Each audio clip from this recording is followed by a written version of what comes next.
Olá, sejam todos muito bem-vindos a mais um episódio do Capivaras Trancadas, onde atualmente a gente tem cobrido uma série de curtas do primeiro Festival de Curtas Capivaras Trancadas.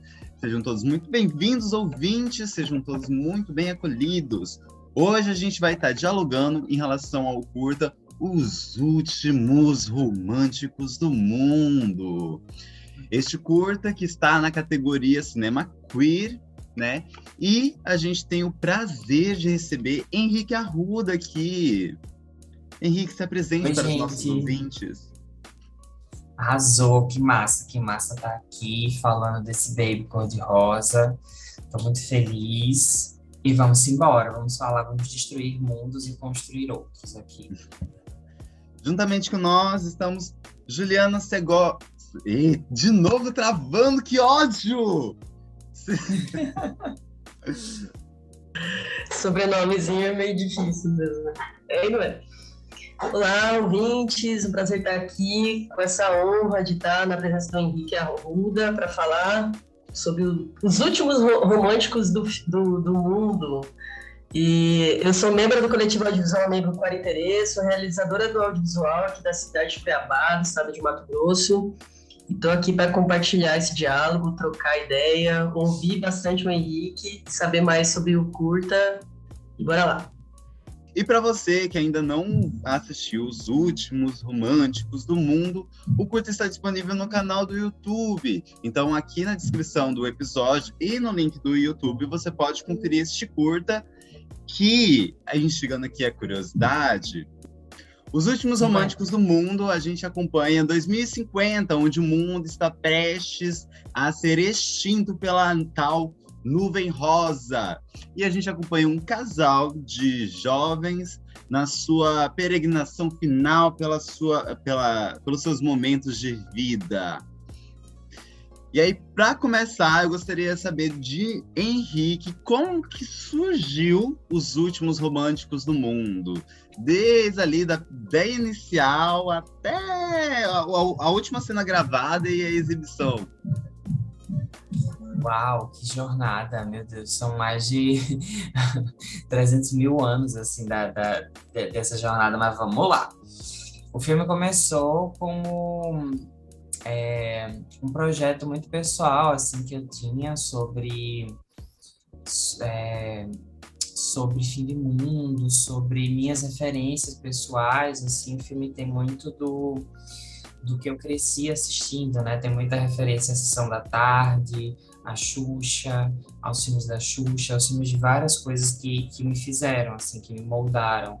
Enfim, Geração Castelo Rá-Tim-Bum, TV Cultura, aquilo tudo que eu ia consumindo. Ele diz muito sobre cultura pop na TV, assim, que foi onde eu me criei, onde eu peguei muitas das minhas referências e tal, e o filme é um pouco sobre isso. E aí ele demorou 5 anos para ser feito, entre a ideia inicial e de fato conseguir financiamento. Ele foi um curta que eu lutei muito assim para ele existir. E aí foi isso, a gente conseguiu, entre a ideia original e gravar de fato, ele demorou 5 anos para ser feito, aí a gente aprovou no Funcultura, que é o principal mecanismo de financiamento aqui de Pernambuco, né, para produções audiovisuais e tal, é onde a gente realiza nossas obras através do Funcultura. Aprovei no Funcultura, e aí a gente foi gravar esse filme, a gente gravou em 2020, não, a gente gravou em 2019. E aí ele teve um período de montagem dele e tal, de finalização, a gente lançou em 2020. E aí é muito feliz, assim, ver que o curta ainda está circulando agora, depois que a gente sabe que o curta ele tem um período ali de 2 anos, né, circulando, então o filme circulou bastante em 2020, circulou bastante em 2021, e agora ainda está podendo colher frutos, tá aqui com vocês, por exemplo, a gente já passou por muito festival, passou por muita coisa boa nesse filme, tá no Canal Brasil também, ele foi licenciado agora, estamos lá, e aí ele tá cumprindo a jornada dele, assim, foi muito interessante, porque é um filme que fala sobre o fim do mundo, né, ou sobre construir outros mundos, e a gente calhou de ser lançado logo assim, junto com a pandemia. Foi um featuring inesperado, foi uma premiere dupla aí do filme junto com a pandemia, então foi muito curioso, porque o filme demorou muito para existir, e aí quando ele existe, as pessoas precisam ficar em casa, os festivais param de acontecer, a gente tem um período para entender aquilo, e o Românticos, ele de fato circulou muito online, né?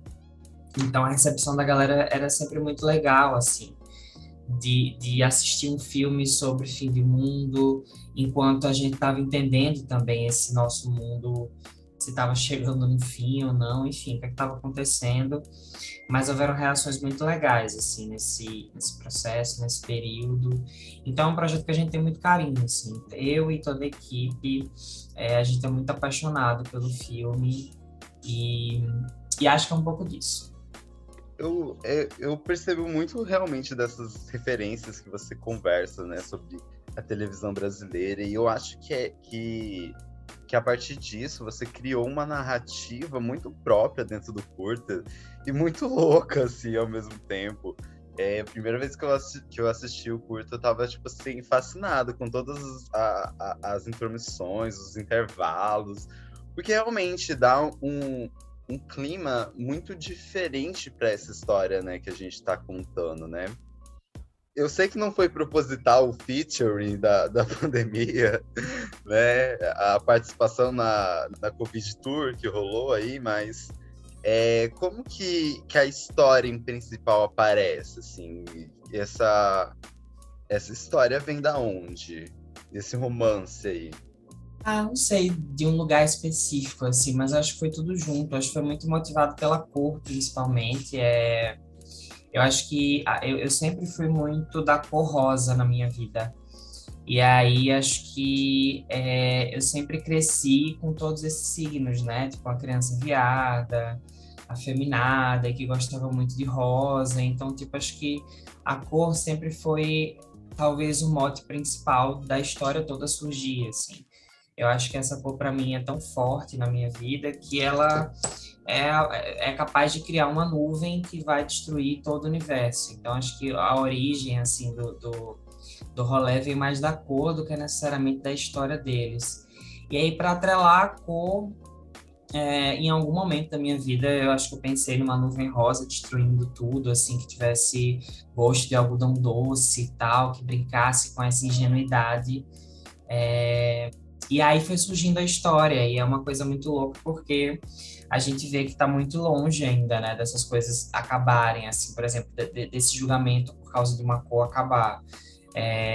Eu ouvi piadas ao longo da minha vida inteira por gostar de coisas rosa, enfim, hoje em dia já é até mais mesclado esse arco-íris, mas eu era uma criança que realmente tinha muita coisa rosa, assim, muita, muita, muita coisa rosa. E apesar de minha mãe sempre, assim, minha mãe é uma outra drag queen, assim, praticamente, e ela sempre me apoiou e comprava e, tipo, e me ajudava a batalhar, tipo, enfim, a viver com essa cor no mundo, mas a gente vê que hoje em dia essa discussão ainda está bem longe, né, enfim, de acontecer. O azul ainda é do menino e o rosa da menina. E a gente vive nessa sociedade binária que é bem complicado. Eu acho que o filme vem um pouco para discutir isso também através da cor, né?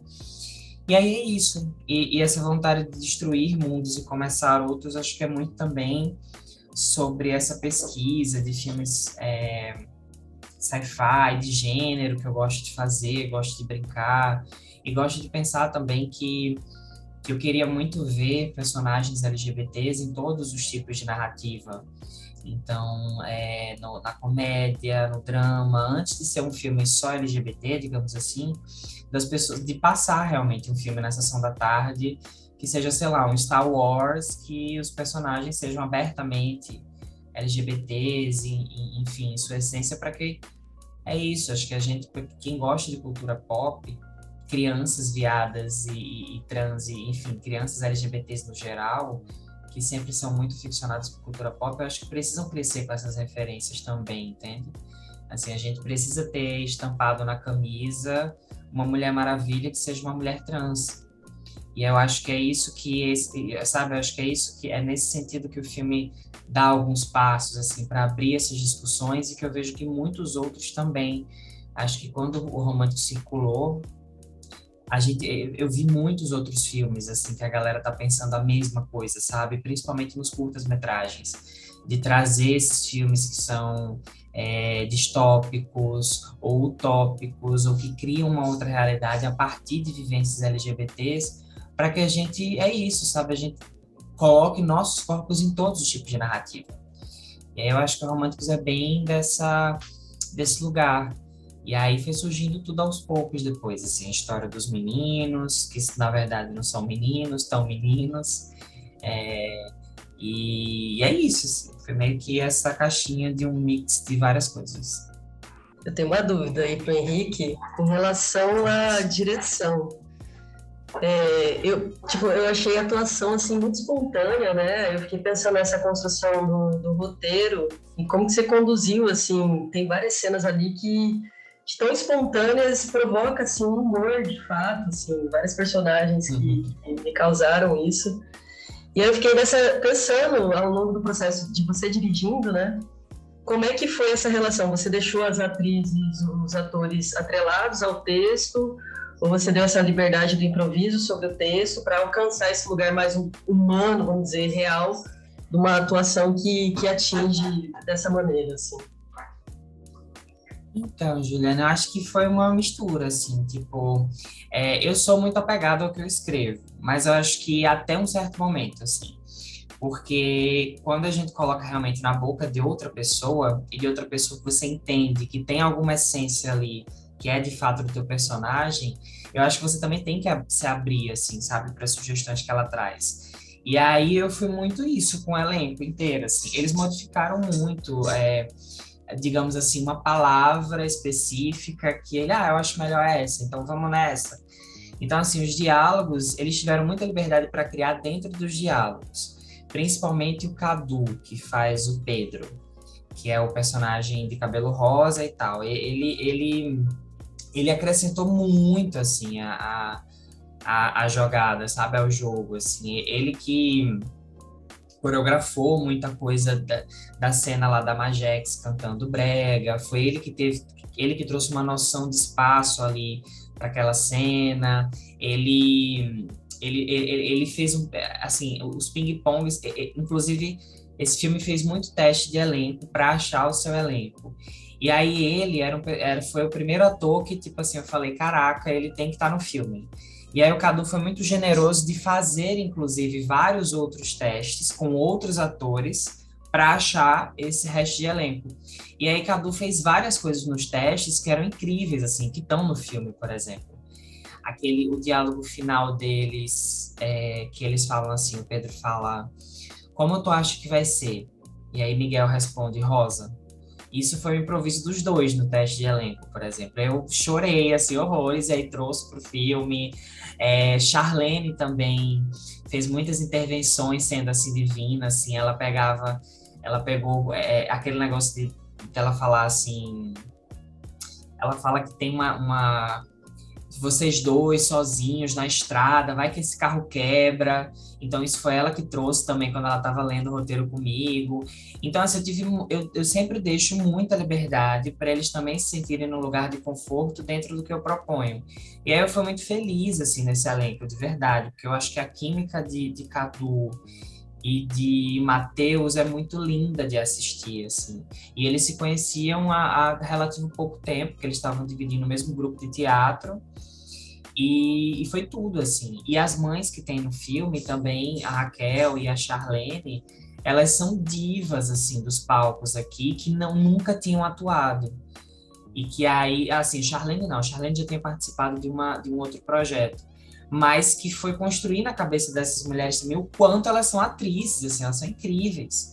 E aí foi todo um processo delas se reconhecerem nessas personagens. Então foi uma construção muito gostosa, assim, de fazer com o elenco, sabe? A gente trabalhou muito, assim, para esse processo ser o mais natural possível dentro desse filme que já não tinha nada de natural, né? Que já era uma loucura, assim, um caldeirão de doideira. E aí eles construíram muito, e aí foi esse ping-pong massa, assim, das coisas acontecerem. Então foi bem legal essa construção. Eu realmente, assim, assistindo, eu tava muito imerso na história e os personagens estavam reais para mim, no final das contas. Acho que tem muito a ver com essa liberdade que aconteceu de adicionar coisas, de brincar com o texto e tudo mais, né? Essa história meio distópica, né, com esse casal ao mesmo tempo, né? Uma das coisas assim que mais chama atenção, e aí tendo em vista que a gente está vivendo uma pandemia, né, e tudo mais, é que há uma positividade em cima desse fim do mundo, né? Esse fim do mundo, tipo assim, eu imagino que tem algumas pessoas ali na história que possam estar desesperadas, em pânico, mas tudo que a gente acompanha tá muito positivo e tá muito feliz, né? É um fim do mundo alegre, é um fim do mundo dançante.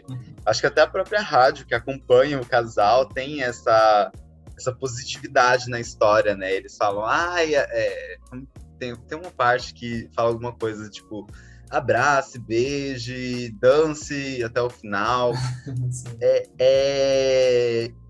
Por que dessa decisão em principal, né? De ir positivamente para o fim do mundo? Eu acho que foi uma coisa completamente assim, foi uma visão que eu só fui perceber depois que o filme estava pronto, e depois que ele começou a circular, e depois que as pessoas falavam exatamente essa coisa que você está me falando agora.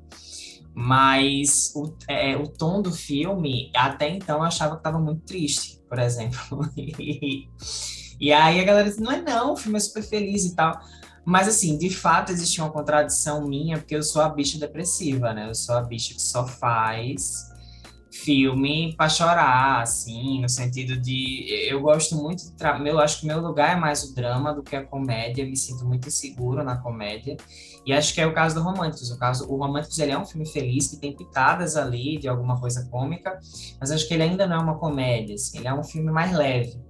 E aí eu acho que o que eu queria fazer durante todo o processo era, de fato, construir um filme leve. Porque eu queria que ele fosse esse filme que, no meio de uma sessão, que eu sei que ele iria circular por muitos festivais LGBTs, por exemplo, e a gente sabe também que a maioria dos filmes que a gente faz sobre a gente, aí falando especificamente sobre público LGBT, é drama, né? Assim, é sempre muito difícil falar das nossas cicatrizes. Eu falo isso porque eu tô no meu...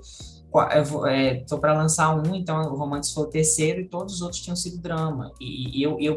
Meu lugar é drama, e eu sei que quando a gente vai falar sobre as nossas dores, as nossas vivências, as nossas discussões, a gente não tem... A nossa voz é tão abafada várias vezes que o nosso lugar é muito de drama quando a gente explora os filmes. Então eu sei que na maioria das sessões, assim, o Românticos ia ser exatamente a pílula de tranquilidade no meio de uma, sabe, no meio de um pá, vem o Românticos e a galera, meu Deus, sabe, por 15 minutos ali acredita de novo numa realidade super ingênua, fofa, cor-de-rosa, de amor, açúcar, enfim. Eu queria que as pessoas fossem para esse lugar, esse universo de ursinhos carinhosos, e aí daqui a pouco, pum, entendeu? Tivesse um baque de novo. E aí acho que na montagem a montagem foi toda pensada assim, para ele ser um filme extremamente leve. E acho que tem um pouco dessa coisa de que eu queria também que os dois personagens fossem super tranquilos, assim, né, com relação a não enxergar esse fim de mundo como um fim, mas sim como uma possibilidade de recomeço, que é o que a gente talvez esteja enxergando agora, com a pandemia sendo um pouco mais controlada, e a gente entendendo como é que vai caminhar agora o país, se tudo der certo, que vai dar, de fato, com um governo que chegue, com o Lula que chegue em outubro, eu vou logo ser mais claro possível, porque, enfim, acho que a gente já está nesse processo. Então, a gente viveu um fim de mundo muito grande, né, desde das eleições de 2018. Então, acho que o filme é um pouco isso, é entender esse recomeço que a gente... a gente estar vivendo isso, mas de uma forma que às vezes é um pouco leve, porque senão a gente não aguenta a pressão do dia. E aí acho que eu queria trazer isso para os personagens também, sabe? E aí foi muito louco. Foi meio que essa coisa de montagem e depois perceber que as pessoas também perceberam isso e aí o filme ficar nesse meio termo, assim, nesse lugar que você não sabe bem se é triste ou feliz, mas que é legal de assistir, assim. E aí acho que foi meio pensando isso. Aproveitando esse comentário que você trouxe, né, sobre como que normalmente as narrativas LGBT são contadas, né, eu acho que um lugar que também coloca a gente, né, os LGBT sempre no local do drama e do drama da depressão, realmente, né? O drama da morte, o drama da solidão e tudo mais. É porque, por muito tempo, as narrativas não eram feitas pela gente, né? E aí, ouvindo você falar, é um filme realmente de drama, eu não discordo de forma alguma, mas, ao mesmo tempo, tem as referências reais, nossa, saca? Como você disse, tem Xuxa, Sessão da Tarde, Eliana, tem umas coisas assim que são muito coloridas e são muito, muito alegres a todo instante, né?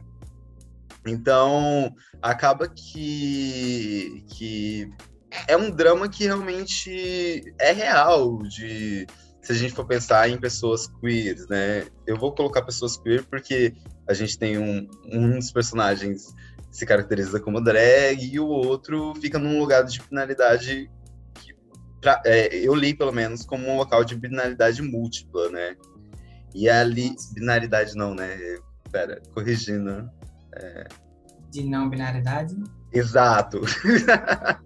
Muito obrigado. Então, quando a gente vai pensar em uma narrativa queer, né? Ela vai, querendo ou não, rodear as nossas referências queer, né? Se a gente tá no Brasil, as nossas referências queer são uma pessoa vestindo um colanzinho, né? Com uma bota cano alto, às 7 horas da manhã, rodeada por crianças, né? Com um boneco com 4 braços e coisas assim. E uma nave espacial brilhando atrás. Exato, é bem isso. Ainda em relação ao curta, né? Eu tô meio inseguro de chegar no plot. Ai, vamos!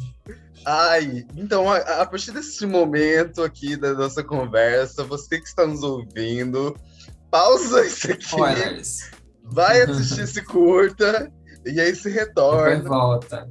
Depois você volta. Porque esse curta tem um plot, assim, que é o que faz eu chorar feito uma cadela. Porque, meu Deus, assim, aviso, novamente, a gente vai falar de um plot muito importante para essa história. Então, assim, pausa agora o podcast, vai assistir o curta, e aí se retorna aqui, ok? Aviso dado, aviso repetido, vamos lá. Eu fiquei, assim, muito sensibilizado, né? Quando eu percebo que, em algum momento, essa história desses jovens extremamente apaixonados não são necessariamente de pessoas jovens, são pessoas que estão vivendo um amor há muito tempo, na realidade, né? E aí, quando eu vi isso, nossa, agora mesmo eu fico arrepiado toda vez que eu penso. Eu fico tipo assim, meu Deus, e é tão forte ao mesmo tempo, porque a gente está vivendo a juventude de duas pessoas idosas por conta dessa trajetória, assim. Eles estão vivendo uma juventude a todo instante. Aí, eu gostaria de saber, né, em qual foi o momento onde você tomou essa decisão de que essa história de fim do mundo, desses dois apaixonados que vão até o fim, teria essa reviravolta de, olha, essas pessoas já vivem esse romance, essas pessoas são jovens há muito tempo e elas só estão intensificando isso até o final das vidas delas. Então, sobre isso, eu acho que o filme ele sempre foi, na verdade, um filme sobre duas pessoas idosas que estão juntas no fim do mundo. E aí, nos primeiros tratamentos, inclusive do curta, o filme inteiro era feito por duas pessoas idosas. Os dois personagens, eles já eram revelados logo de cara, que eles eram idosos e tal, e a gente acompanhava isso. Só que quando eu fui finalizar o roteiro dele para inscrever no edital, e pensando no dispositivo de curta-metragem, que a gente de fato tem esse tempo menor para passar a história, para causar o impacto e tudo mais, eu acho que aí eu comecei a pensar que seria mais interessante levar essa história para os signos mesmo, assim, para os símbolos no sentido de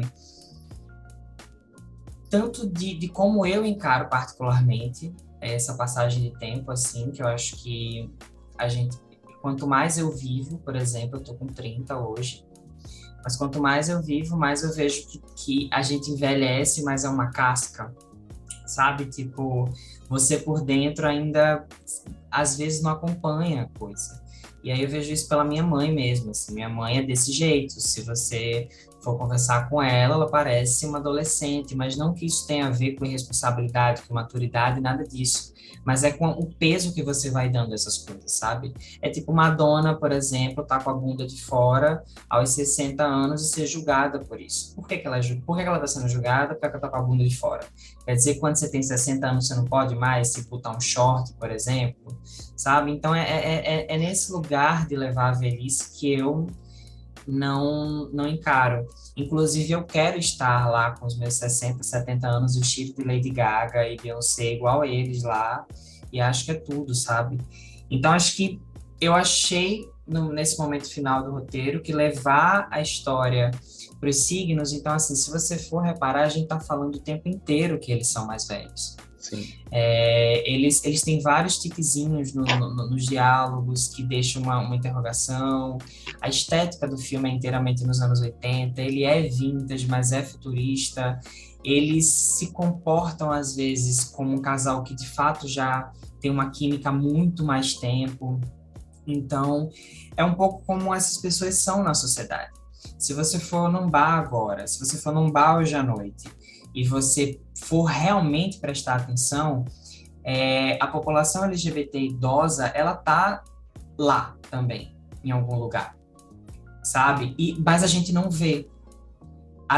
O comum é a gente não ver. E aí, e essa é a minha pesquisa de vida, assim, quanto mais eu vivo, também mais entendo que sim, porque o envelhecimento da nossa comunidade é muito meu material de pesquisa para a vida, assim. O meu segundo filme fala sobre isso, ele se chama Verde Limão, e fala sobre a história de uma drag queen mais velha que está prestes a entrar no palco, e aí ela começa a reviver as memórias da vida dela. E aí foi quando eu acho que foi a partir do Verde Limão que eu acho que eu intensifiquei mais essa pesquisa. O Românticos, ele fala muito sobre isso.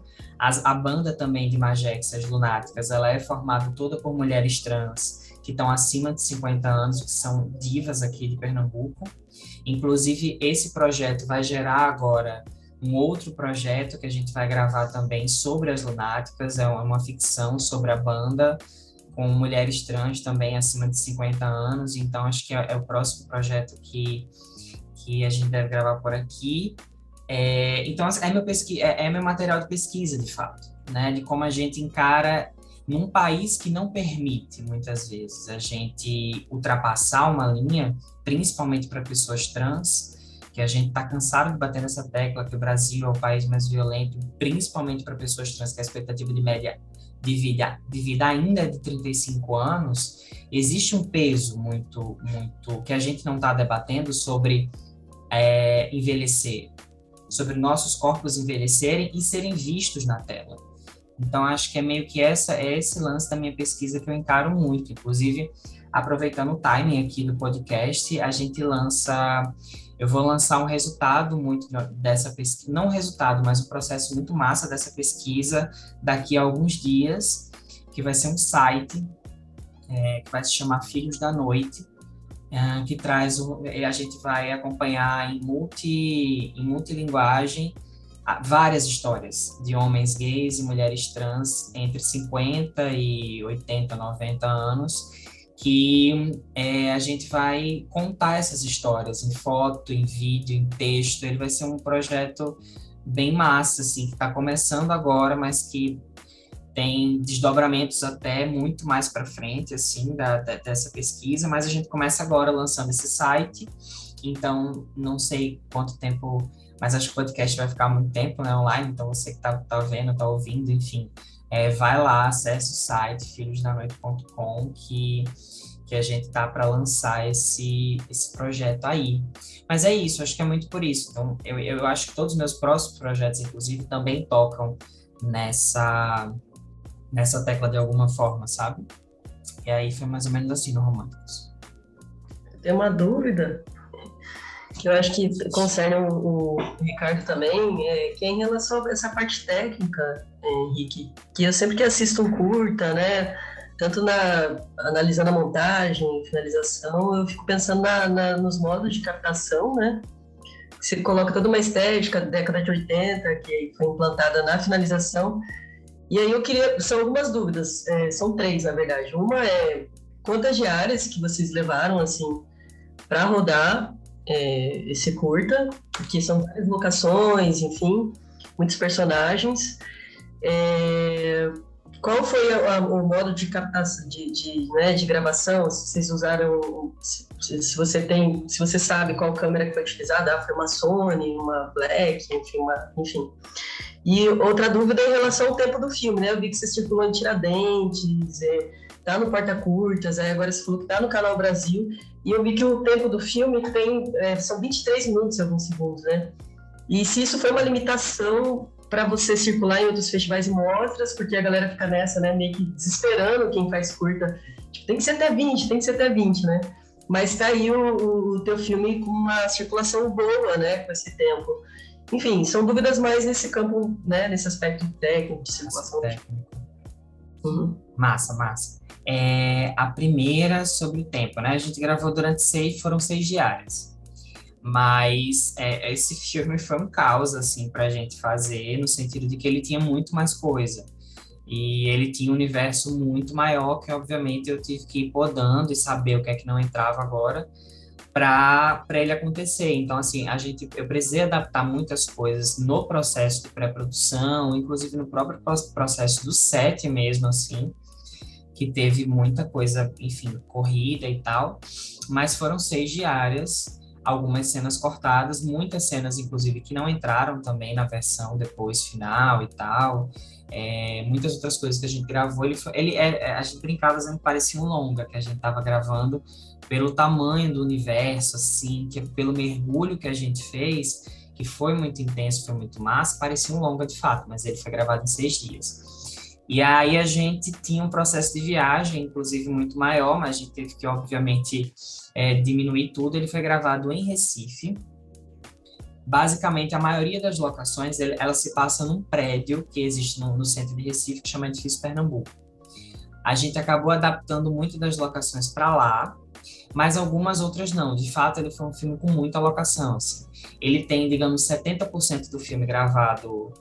60% do filme gravado nesse edifício Pernambuco, e esses outros 40% dividido entre Bonito, que é o interior, é uma cidade que de fato é linda, que tem várias cachoeiras e tal no interior de Pernambuco. Eu queria muito gravar lá. A gente foi gravar a cena do fim do mundo mesmo, o apocalipse acontece lá em Bonito, e aquelas cenas de cachoeira e tudo mais, também é lá, que tem uma outra pegada do cachoeira, que eu acabei cortando na montagem, mas ela tem importância maior, enfim. E a gente precisava mesmo de uma cachoeira, a gente foi para lá gravar, e aí gravamos. E também em Jaboatão dos Guararapes, que é uma cidade que é muito perto, assim, tipo, é muito pertinho, que foi onde a gente gravou o casamento deles, que é ali naquele canyon e tal, que tem, se chama Lagoa Azul. É de fato o lugar. E aí a gente gravou lá, então assim, ele tem umas locações para dar essa ideia de fato de um mundo que está se acabando e deles peregrinando e tudo mais. Eu sabia que, tipo, por mais que a gente também encontrasse opções na cidade, a gente precisava sair dela, nem que seja para uma diária, para ter esse respiro de, tipo, lugar além. E aí a gente viajou, então, dentro dessa diária, mas o filme inteiro foram 6 diárias. A gente usou o equipamento, foi a Sony 7S, que é uma câmera que eu gosto muito, assim, nem todo diretor de fotografia gosta, mas o Breno ama essa câmera, então a gente usou. Aqui é bem difícil da gente usar para curta-metragem, por exemplo, uma Alexa, é luxo, assim, é artigo de luxo.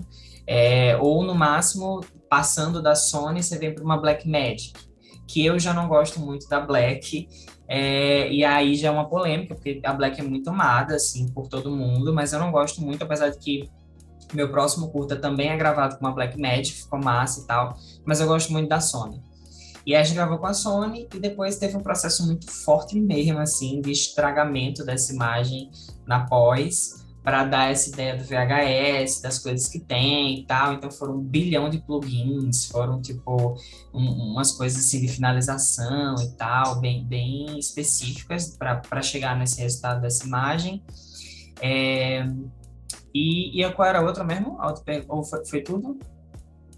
Sobre a dimensão do curta, assim, essa circulação foi abrangente, mesmo que ultrapassando, assim, né, que a galera considera. Isso. Pois é, essa coisa do tempo é um saco, né? Tipo assim, eu sempre encaro curta-metragem como até 25. Então, tipo, eu sempre que estou fazendo os meus projetos, eu tento que ele nunca passe de 25, porque aí eu sei que a circulação é realmente impossível, assim.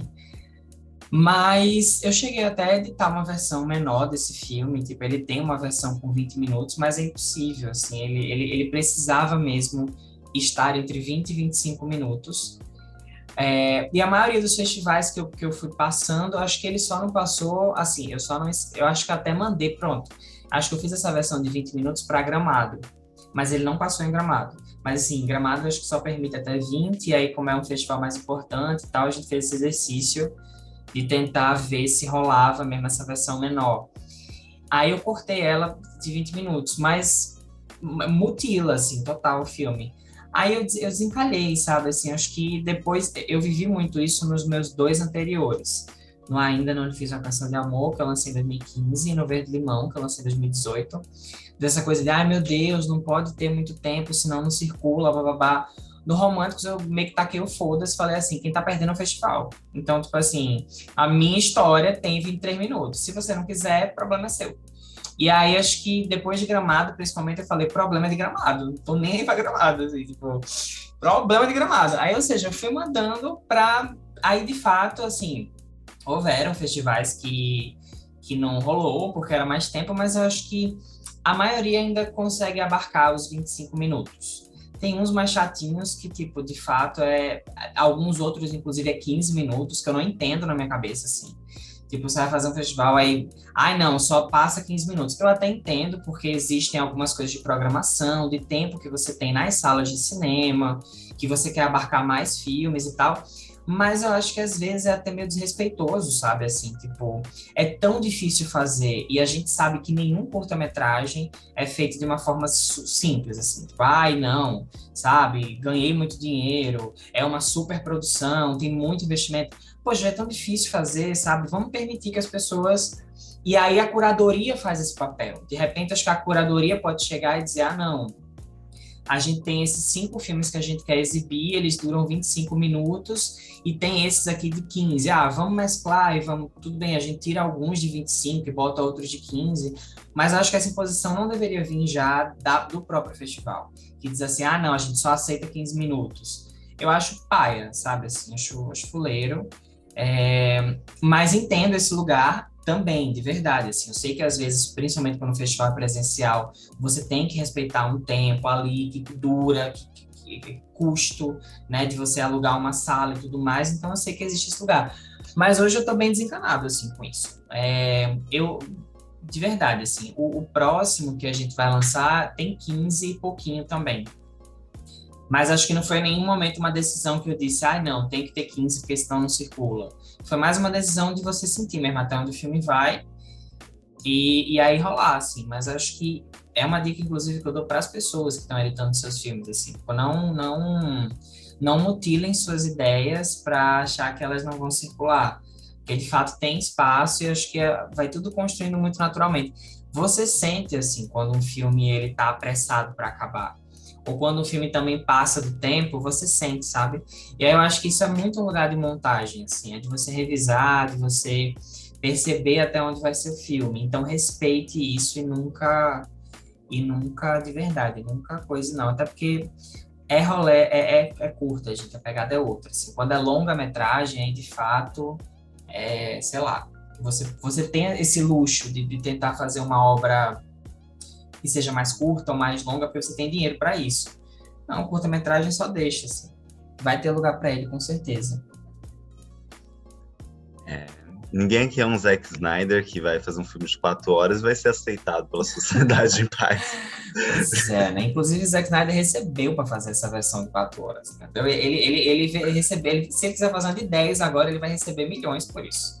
Então, assim, gata, não, entendeu? Faz o teu e tchau. Eu aqui tô de cara que vocês gravaram só em 6 dias. Os 5 anos de produção de curta e 6 dias de gravação. Senhor. 6. Mas tá achando muito ou pouco?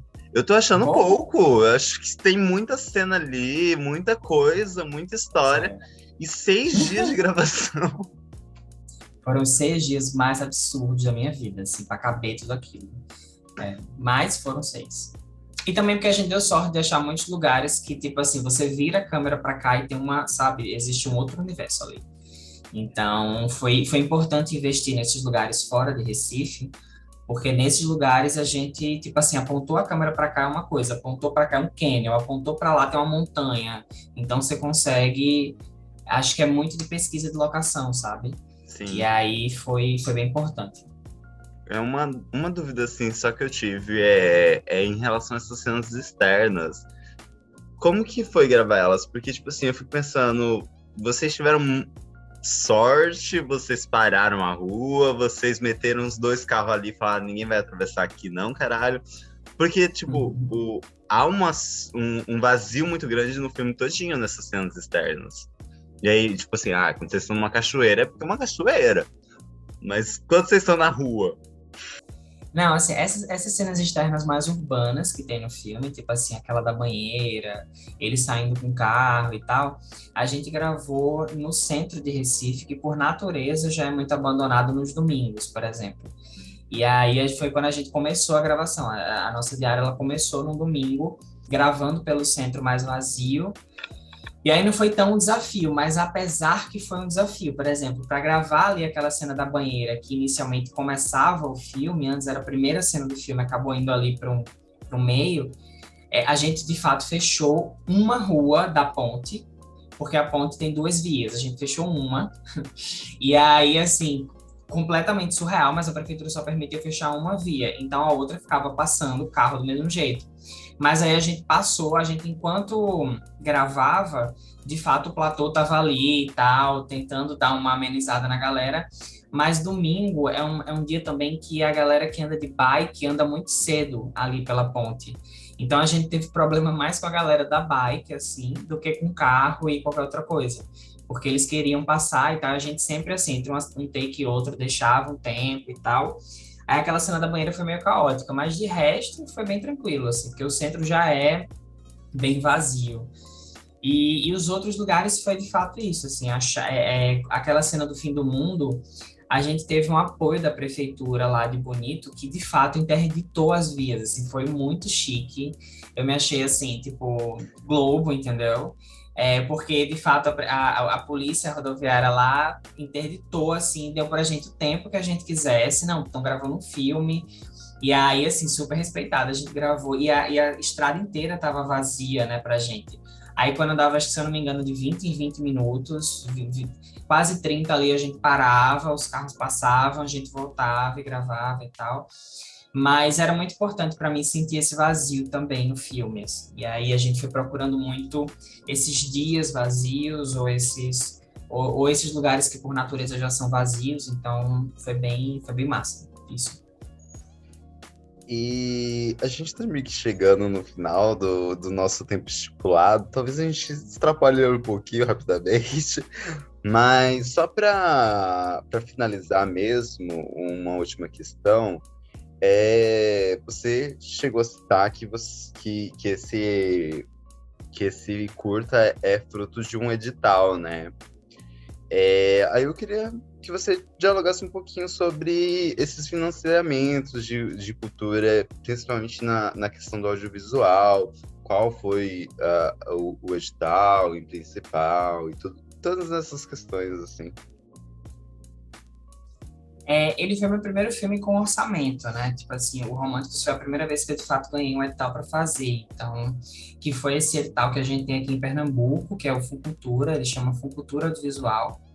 Ele é um edital que, anualmente, ele desenvolve curtas, longas, cineclubes, festivais, mostras, pesquisas cinematográficas, que é o nosso principal meio de financiamento aqui em Pernambuco.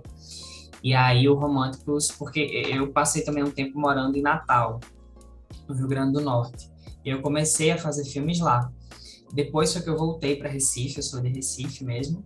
E depois foi que eu voltei para cá e acessei o Funcultura. Mas eu comecei fazendo por financiamento de Catarse, por festas que a gente fazia, com a bilheteria dessas festas. Era o dinheiro de gravar e tal. Então eu venho de uma escola muito hardcore, assim, tipo de que a gente se junta mesmo e faz sem muita grana. E o Românticos, ele traz, inclusive, muita dessa essência, sabe? Acho que muito que tem no filme é, tipo, material reaproveitado, enfim, é coisa que a gente foi reciclando, digamos assim, colocando no filme.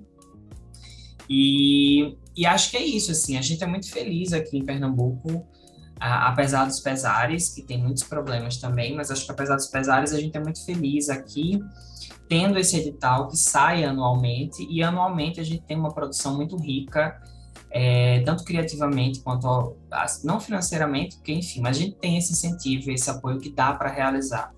Então, isso permite ter um campo aqui muito vasto de circulação de filmes, né, aqui em Recife particularmente, assim, e nas cidades do interior do estado.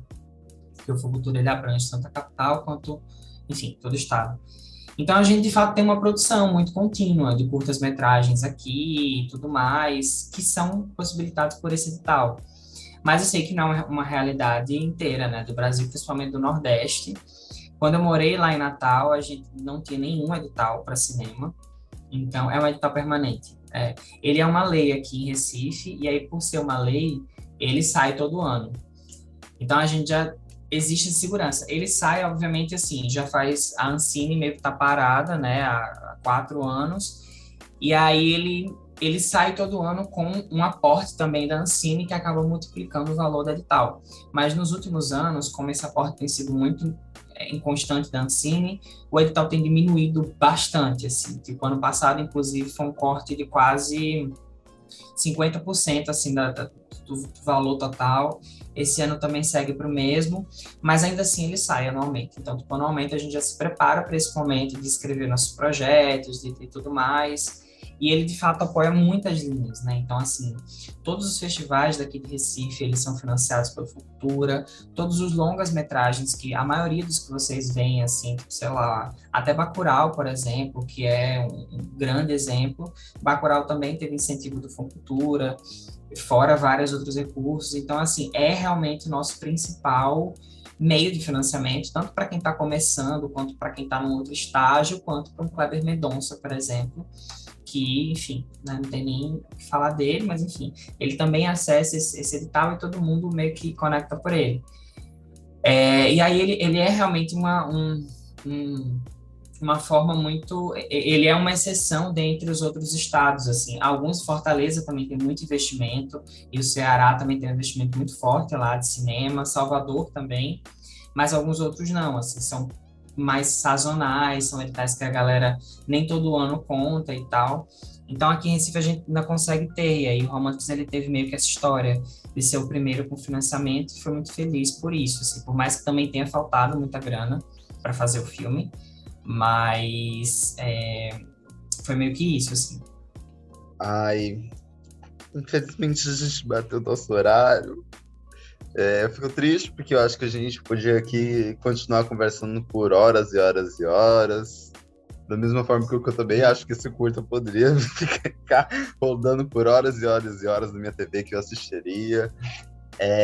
Eu quero muito agradecer a inscrição no festival.